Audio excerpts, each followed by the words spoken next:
नरेंद्र मोदी 2026 में पहले दिन से ड्यूटी पर, राहुल गांधी 2026 में पहले दिन से ही छुट्टी पर। मोदी का न्यू ईयर रेजोल्यूशन है 365 दिन काम काम काम। क्या राहुल गांधी का रेजोल्यूशन है 365 दिन आराम आराम आराम? राहुल गांधी फिर से विदेश चले गए हैं। राहुल गांधी नए साल के पहले हफ्ते में ही एक बार फिर नेगेटिव रीजन से ट्रेंड करने लगे हैं। और वो नेगेटिव रीजन ये है कि राहुल नया साल शुरू होते ही एक बार फिर विदेश में वैकेशन पर निकल गए हैं। बीजेपी पूछ रही है कि क्या कांग्रेस पार्टी और उसके सबसे बड़े नेता राहुल गांधी हमेशा ट्रांजिट में ही रहते हैं?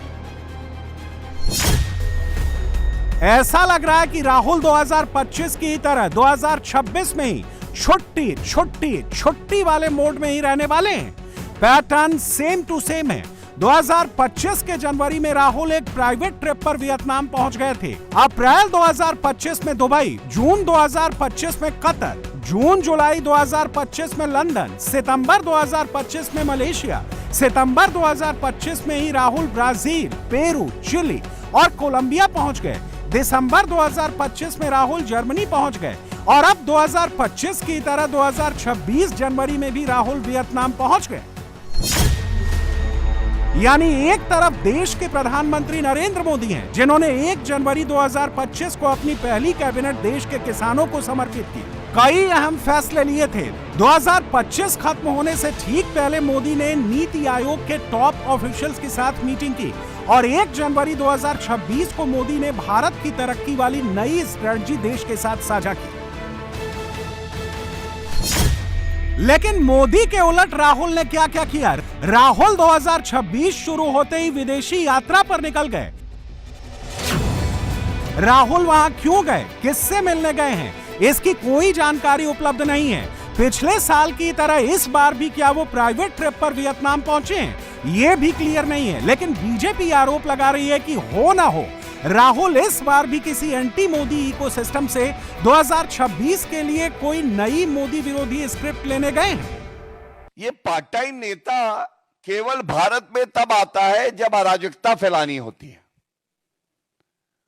उसके बाद जाता है विदेशी भूमि पर और जितनी भारत विरोधी शक्तियां हैं उनसे भेंट करके भारत को कमजोर करने का ये प्रयास करते हैं। राहुल गांधी जैसे 100 भी आ जाएं नकारात्मक राजनीति और ऊर्जा देने के लिए, तो भी भारत की प्रगति को रोक नहीं पाएंगे। ये दूसरी विचारधारा राहुल गांधी को प्रेरित करती है कि वो विदेशी धरती पे जाएं, भारत के दुश्मनों को खोजें और उसके बाद उनको एक्टिवेट करें कि वो भारत को कमजोर करें, ऐसे बयान दे जिससे भारत की छवि धूमिल हो। और इस पे राहुल गांधी चुप्पी साधे रहे। विदेशी धरती पे जाके झूठ फैलाना, विदेशी धरती पे जाके ऐसी शक्तियों से मिलना और उनको बढ़ावा देना कि वो भारत के खिलाफ झूठा प्रचार करें और स्वयं ऐसे वक्तव्य देना जो झूठ हैं, जैसे भारत का लोकतंत्र खत्म हो गया है। और साथ में जो भारतीय राजनीति के भस्मासुर हैं राहुल गांधी जी, उनकी नकारात्मक राजनीति का भी अंत होगा। बीजेपी जो आरोप लगा रही है उसमें कितना दम है ये तो वक्त बताएगा। लेकिन कांग्रेस की टाइमलाइन पर मोदी के खिलाफ जो नैरेटिव चलाया जा रहा है, मोदी को नाकाम पीएम बताकर, मोदी को विश्व गुरु बताकर कांग्रेस 2026 के लिए जो एजेंडा चला रही है, उससे तो यही लग रहा है कि दाल में कुछ तो काला है। तो क्या राहुल गांधी 2026 में मोदी के खिलाफ कोई बड़ा प्लान बना रहे हैं? क्या इसीलिए जनवरी के पहले ही दिन विदेश का राउंड लगाने पहुंचे? देश में आप उन्हीं लोगों से मिलते हैं जिन लोगों से मिलना जो है स्वीकार्य है। तो राहुल गांधी किसी ऐसे घोषित भारत विरोधी व्यक्ति से नहीं मिलते हैं, इंडिपेंडेंट संस्थाओं से मिलते हैं। उनकी राय किसी विषय में कुछ हो सकती है, उनकी राय से कोई आवश्यक नहीं कि राहुल गांधी जी या कांग्रेस सहमत हो, लेकिन संपर्क तो किया जाएगा ना।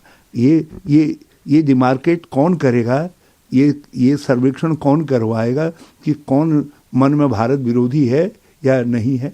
ये भाजपा जो है ये दुनिया भर के ऐसे लोगों का ये कैटलॉग बना करके दे दे। और नहीं तो आप भाजपा की नज़र में तो हम जिससे मिलेंगे, राहुल गांधी जी जिससे मिलेंगे, क्योंकि राहुल गांधी जी आपकी पोल पट्टी खोलते रहते हैं, आपसे संघर्ष करते रहते हैं और लोकतांत्रिक संघर्ष के प्रतीक हैं उत्तराखंड हमारे भारत के अंदर। तो इसलिए आपको उनका मिलना जो है गुनाह लगता है। नए साल में राहुल की विदेश यात्रा का एक दूसरा पहलू भी है और वो पहलू ये है कि राहुल देश के भीतर मोदी को फेस ही नहीं करना चाहते हैं। और इसका एक पॉलिटिकल रीजन है, क्योंकि 2026 से हिंदुस्तान में नया चुनावी सीजन शुरू होने वाला है। पहला इम्तिहान बस कुछ ही दिनों बाद होने वाला है, मगर राहुल उससे पहले ही विदेश निकल गए हैं। 2026 के 12 महीनों में असम, बंगाल, तमिलनाडु, केरल जैसे राज्यों में चुनाव होने वाले हैं। मोदी ने 2025 में दिल्ली जीता, बिहार जीता और अब मोदी ने अपना पूरा फोकस 2026 के चुनाव पर सेट कर दिया। इस चुनाव का सबसे पहला बैटल 15 जनवरी को होगा, जब महाराष्ट्र में सिविक बॉडी इलेक्शंस के साथ साथ बीएमसी का चुनाव होगा, जिसमें एक तरफ बीजेपी के नेतृत्व वाली महायुति होगी तो दूसरी तरफ ठाकरे गुट की शिवसेना वाली महाआघाड़ी है। लेकिन फिलहाल तो महाआघाड़ी में ही फूट पड़ गई है। मुंबई में उद्धव और राज ठाकरे साथ आ गए। कुछ दिनों पहले ही दोनों की ज्वाइंट प्रेस कॉन्फ्रेंस भी हुई थी। आज आदित्य ठाकरे और राज ठाकरे के बेटे अमित ठाकरे ने ज्वाइंट पीसी की। महाराष्ट्र के निकाय चुनाव में ठाकरे ब्रदर्स ने मोर्चा संभाल रखा है, लेकिन खुद उन्हीं के मोर्चे के अंदर सब कुछ ठीक नहीं है। 2026 के पहले हफ्ते में ही जबरदस्त उठापटक हो रही है। मुंबई में आने वाले चुनाव को लेकर कांग्रेस ने वंचित बहुजन अघाड़ी के साथ हाथ मिलाया है, लेकिन इस गठबंधन की हालत यह है कि मुंबई की 16 सीटों पर इन्हें उम्मीदवार तक नहीं मिल रहे हैं। सिद्धार्थ जी, सवाल विपक्ष पूछ रहा है, जो आपका ऑपोजिशन है, उनका ये कहना है कि आप लोगों के पास भरपूर कैंडिडेट्स ही नहीं है और यही कारण है कि आप लोग नंबर्स नहीं बता रहे हैं। कार्यकर्ता का इलेक्शन ही 5 साल से हुआ नहीं है।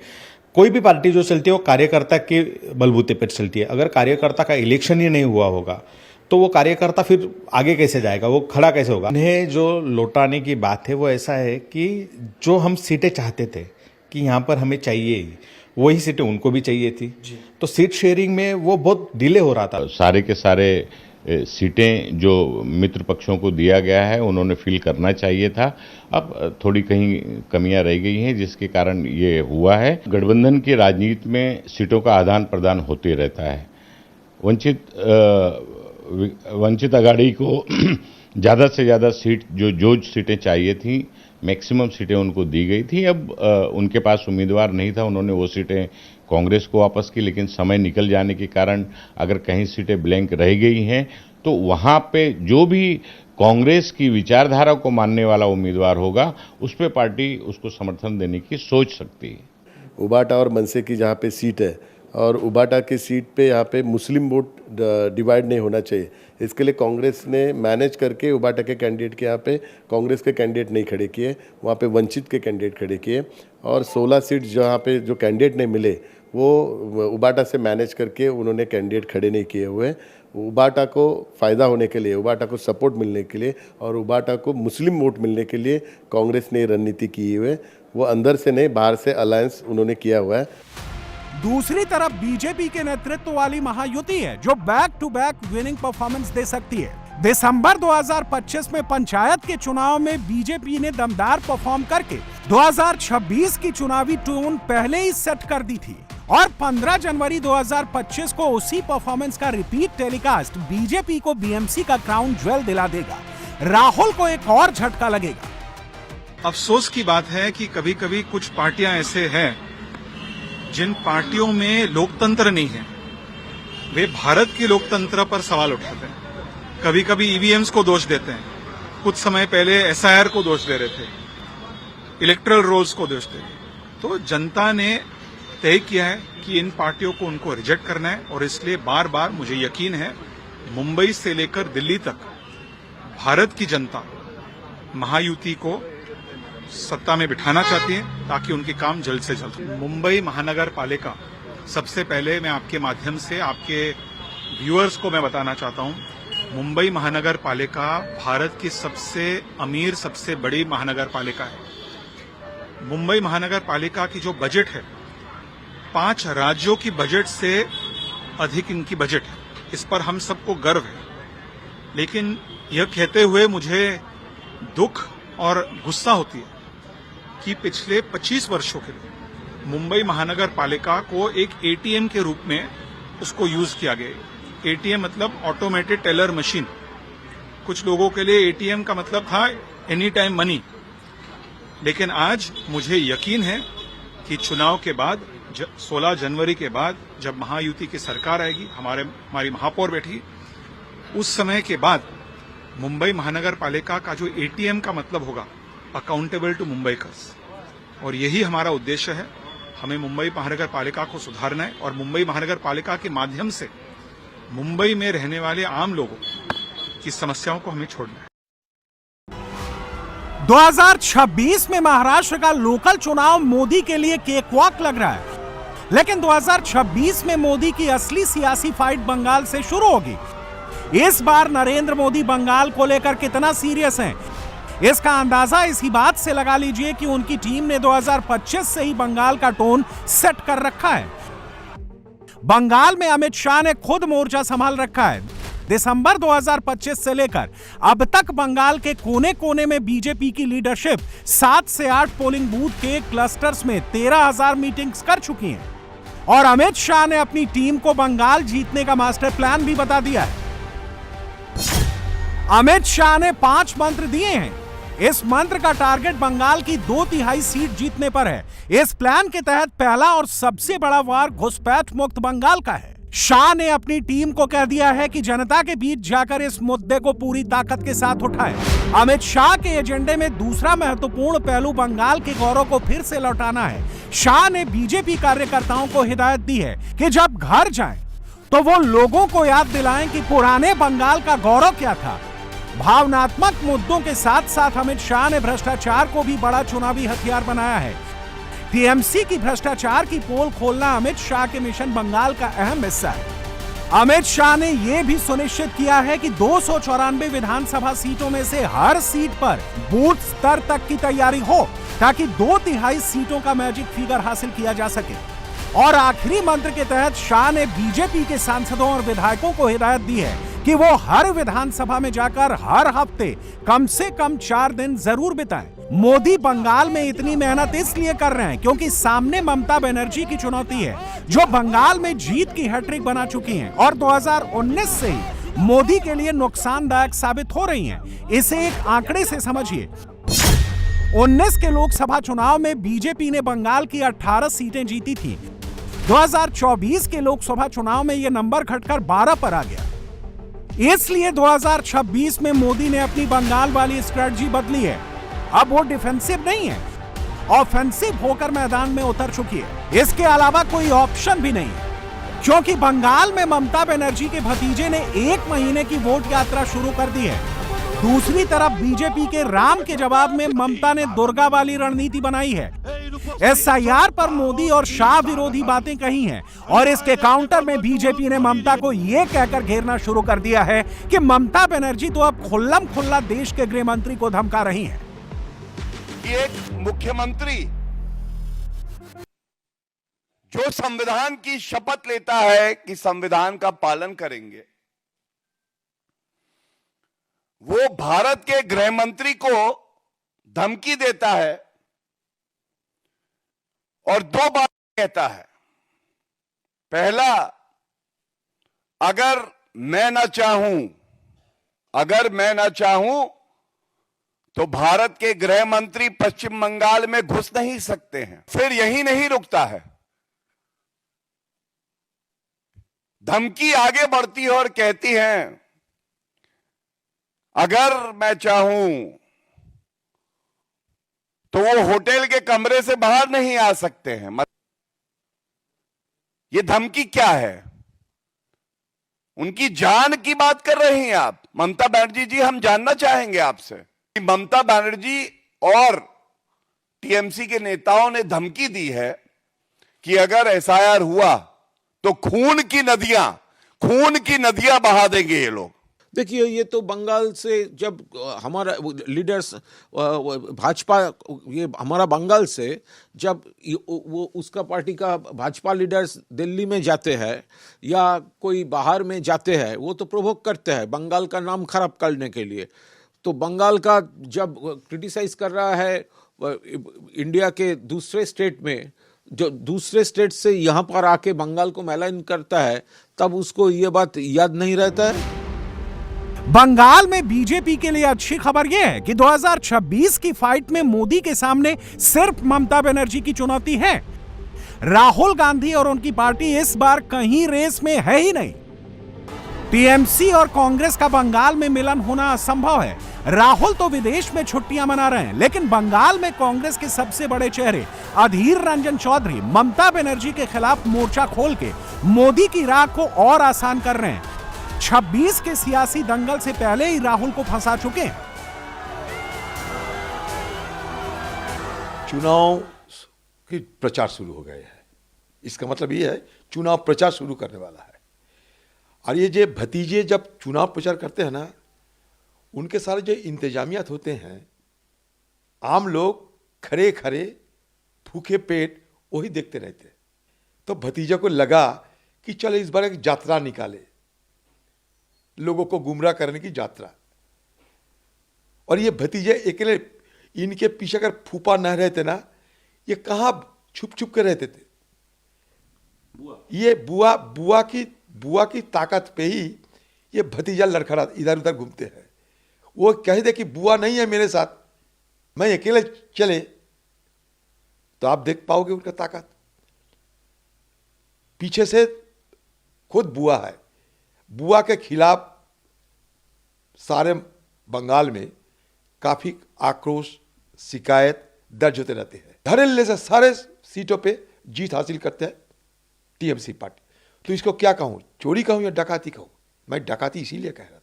एक जब कुछ बोलते हैं, एक प्रेक्षापट रहते हैं, एक पृष्ठभूमि रहते हैं। इसको इस पृष्ठभूमि में जरूर कहा कि बंगाल में चोरी नहीं बल्कि डकाती होते हैं। और वोट चोरी नहीं, बंगाल में वोट डकैती होता है। मैं खुले आम कहता हूं, बंगाल में वोट चोरी नहीं बल्कि डकैती होते हैं। डकैती होता है, डकैती। भतीजों को बैसाखी बनाते हुए बीजेपी पार्टी राहुल गांधी जी की तीखा जो आलोचना, तीखा जो शिकायत, उससे बचने की कोशिश कर रहे हैं। नहीं, वो बच नहीं पा रहे हैं, क्योंकि सारे हिंदुस्तान में ये साबित हो चुके हैं। तो इसलिए यहां से रोड़ा, यहां से ईंटा लेकर भानुमति कुनमा ना जोड़े, तो ये बेहतर।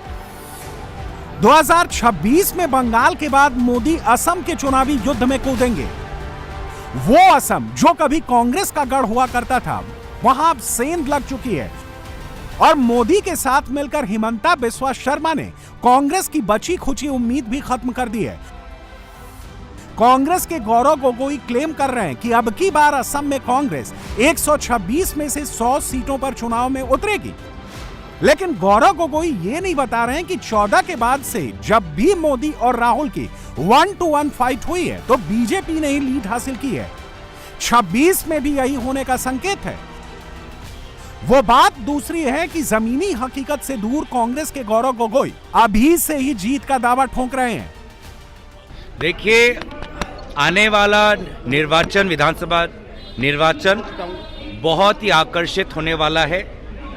आप लोग देखने वाले हैं कि किस प्रकार से असम की जनता अहंकार, अत्याचार और अन्याय के विरुद्ध, धन बल, बहुबल के विरुद्ध एकजुट होकर एक अत्याचारी शासन को यहाँ से बाहर निकाल देंगे और वापस शांति, सम्मान, संविधान को वापस हमारे समाज के बीच में जीवित करेंगे। और असम में जो चुनाव होगा वो दो राजनीतिक गठबंधन के बीच नहीं होगा। आने वाले समय में असम का चुनाव असम की जनता बनाम जो अपने आप को राजा समझता है, इन दोनों के बीच होने वाला है। और हम जो विरोधी राजनीतिक दल है, हम सब असम के लोग के साथ है और लोक शक्ति में विश्वास करते हैं। लोगों की जीत निश्चित है और असम से पूरे देश भर में एक वार्ता जाएगा, एक संदेश जाएगा कि किस प्रकार से अपने स्वाभिमान को सुरक्षित रखते हुए अपने आत्मसम्मान के साथ लोग अहंकारी, अत्याचारी, धन बल बहुबल को कैसे पछाड़ सकते हैं, ये संदेश असम के लोग आने वाले समय में संदेश देने वाले हैं। एक मॉडल की तरह असम पूरे देश भर में आकर्षित होने वाला है। बंगाल और असम के अलावा 2026 में केरल और तमिलनाडु के भी चुनाव होने हैं। दिसंबर 2025 में केरल की 600 से अधिक स्थानीय निकायों में जीत हासिल करके बीजेपी ने लेफ्ट को भी बेचैन कर दिया है, कांग्रेस को भी हक्का बक्का कर दिया है। तमिलनाडु में भी मोदी मेहनत में कोई कसर नहीं छोड़ रहे हैं। 2026 जनवरी के पहले हफ्ते से ही लगे हुए हैं।